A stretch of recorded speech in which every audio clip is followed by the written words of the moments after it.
Hi, this is Summer with Summer's Tips and Stitches, and in this video I'm just going to show you what I have been working on this week. Kind of a yarn chat, but not really. It's a little short. I am filming this just moments after I wrapped up cleaning up my craft area, which, as you can see, I feel like looks a lot cleaner. I don't know, maybe you're like Summer, you've just spent all that time of days of cleaning it and it doesn't, I don't know, I feel like it feels better. So the first project that I've been working on, which I'm going to tell you what has been a doozy of a project. It's this month's the Crochet Society project for May, I believe. I loved the color of the box. It was this really fun purple with pink and neon colors. I love it. The projects that they had for this month were, here, I can show them all on here, is 1, this hat, 2, a scarf, and 3, this table runner. So I decided, because I did enjoy a couple of Tunisian projects going on a year ago now, when I was, from my Yarn Yay, I decided to do a little bit more Tunisian, and Bella Coco so kindly gives you a nice hook, and so, okay, I'm gonna do the Tunisian project. So it's this runner. Now, the first section of this project, let me try to get this out without ruining it. I'm gonna take my hook out. Oh, I'm not going to, I lied. The first section was very easy. Now, one thing I will tell you about Tunisian is it does have a tendency to roll. This is gonna need to be blocked. I haven't read completely to see what our plans are, but this is Tunisian simple stitch right here. Did you see it's rolling? Then the next section here is Tunisian, not knit stitch, but Tunisian purl stitch. You guys, that was a disaster for me. Now, if you don't know about knitting, Tunisian purl stitch is very similar in the fact that you need to have your yarn in the front, just like when you purl. When you knit, your yarn's in front. And so the way I hold my yarn when I crochet is obviously just like everyone from the back. So I would do a yarn row or two, and then I would look, and then I would see that I had I was no longer doing Tunisian purl stitch. To make a long story short, I had to redo this middle section 30 some times. Now, I felt like a few times I would miss a stitch and you could see like a little, I don't have any.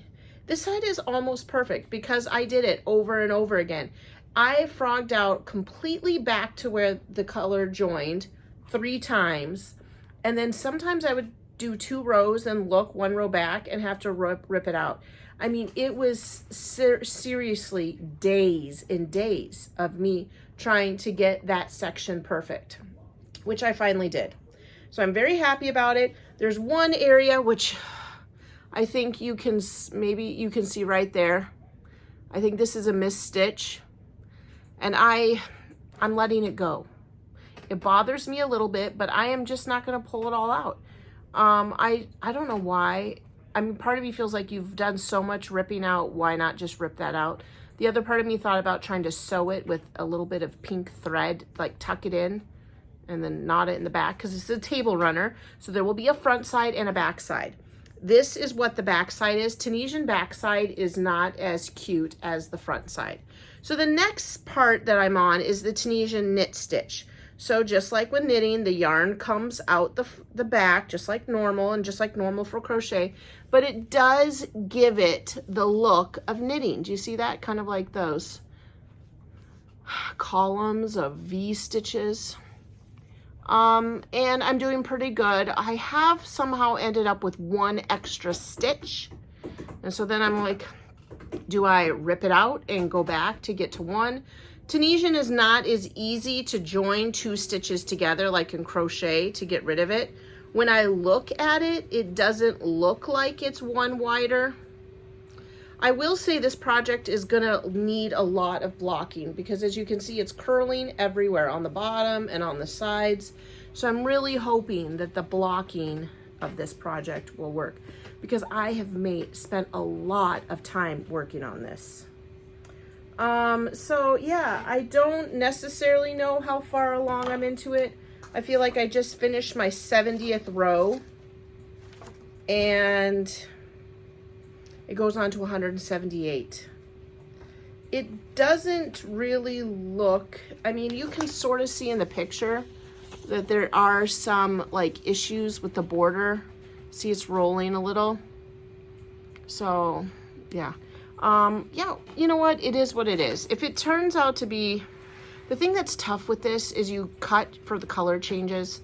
And I feel like I don't want to waste the yarn if it turns out to be a disaster. But if it does, this is solely my skill that is making it be the disaster. It's been really nice to learn some new Tunisian stitches. With Yarn Yay, I learned the simple stitch and then a front post row down stitch. And so this one I've learned the purl stitch so far and the Tunisian knit stitch. So that has been nice to learn those new stitches. So that's mostly what I've been working on, like while I'm just sitting down here in the basement watching videos. To be fair, a little bit of true crime. It's freezing down here, so the boys will be on their computer playing games or whatever. My husband's down here. He's working on his 3D models. He has to design them on the computer. And then I just been sitting down here crocheting. I actually started working on this prior to organizing my craft room, so I picked that back up. One of the nice things that I found in my craft area while I was organizing was this cute basket. I actually got this from one of my classroom moms, I want to say maybe last year, with a present in it. And now I just have my 2 skeins of yarn. I put this down in here to hold the yarn so they're not getting tangled. My pattern book and the 2 skeins. And then if I want to go upstairs and crochet this project and I don't want to sit down here where if I get too cold. It's so cold I'm wearing leggings and a sweatshirt, and now I'm wearing a wrap. So I can just pick it up and take it upstairs. So that is project number 1 that I'm working on. But this is not a traveling project. This is a thinking hard project, obviously, because I keep messing it up. The other project that I have that's a traveling project, I'm actually a little bit excited about because I found something while cleaning my area here, is I'm making a baby blanket. If you remember from the previous video, I knew that I needed to actually use some of this yarn to make blankets and hats like I said I would. So this project is using Debrah Norville's Everyday Anti-Pilling Acrylic and some kind of a blue denim variegated yarn. I'll grab you and I'm just doing it's a pattern I found on Ravelry, which I can try to find again and link below. They call it a thermal stitch, but in one stitch I do a double crochet, and then the next stitch I take the 2 loops and I go to do a single crochet in the back loop, so yarn over, pull up a loop, then I just pull through 1. Now I have 2 loops here, and then I go to do like another single crochet in that same stitch but in the front loop, yarn over, pull through 1. Then I've got 3 loops, and then I pull through all 3. And it's kind of like a back, I want to say they called it a back loop, front loop bobble. And then the next stitch again, you double crochet. So it's just alternating between those 2. And it's nice enough. It's kind of giving it this look. And then, like I said, it's a blue variegated. This is one that I can travel with. I wanted to see if I had the yarn back here to show you. Debrah Norville Everyday. And it's called Denim. It's exactly what I said it was. I don't know if you can still buy this. One of my yarn friends sent me this yarn. I think I have 9 skeins of it. So I'm gonna make a baby blanket, then I'm gonna knit a hat, and then I'll see if I have enough for a baby sweater, for sure some booties. I'm just gonna make whatever I can with this. And then I think I'm gonna border this with white, the baby blanket. So that's what I'm working on. The thing that I found in my craft stash was this handy little container. You drop your ball of yarn inside of it, and then there's a hole in the lid, and you run it through, and then as you are plugging along, your ball of yarn or your cake rolls around in here. It's nice because it doesn't get, sometimes if I'm in the living room, I've had it where my kids get caught in my yarn and they take it with them a few steps into Maddie's bedroom or the dining room, and then I can just pop this little handle. I actually took this to the doctor's with Flynn. Flynn and I went to the doctor's this morning, and so I put it in my little reusable shopping bag from Joann that says girl gang. I'm not really in a gang, but that is what I am carrying it in. And so that's what I'm working on right now. Those are the two projects. Like I said, I like to have 2 or 3 projects going at a time. I like to have one that I can just sit, you know, down here and watch videos and work on. I like to have a project I can travel with, so that if I'm bored at a doctor's office or waiting for something, I have something I can do, or Brandon's driving us somewhere. And then the third project I have running right now is what I bring to my knitting group. It's a knitting project, and I need to be by my knitters when I'm doing it. So that is what I am working on, the 3 projects. We'll see how far along I get in them. Again, I'm trying to keep my craft room a little tidier.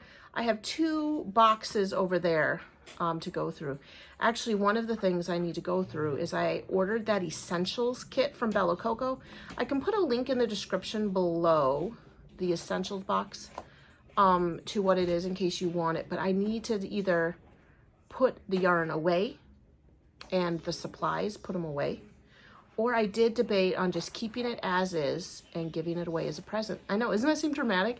But I have, if you can see, a bazillion yarns, and not that I don't love that yarn, it is nice, but it has a hook set, and it turned out to be the exact same hook set that I got when I ordered the range, just a different color. And it has the essentials to start crocheting. So I have a bunch of little girls that were in my knitting club, or my crochet club at school, and I thought maybe it'd be nice to give it to one of them.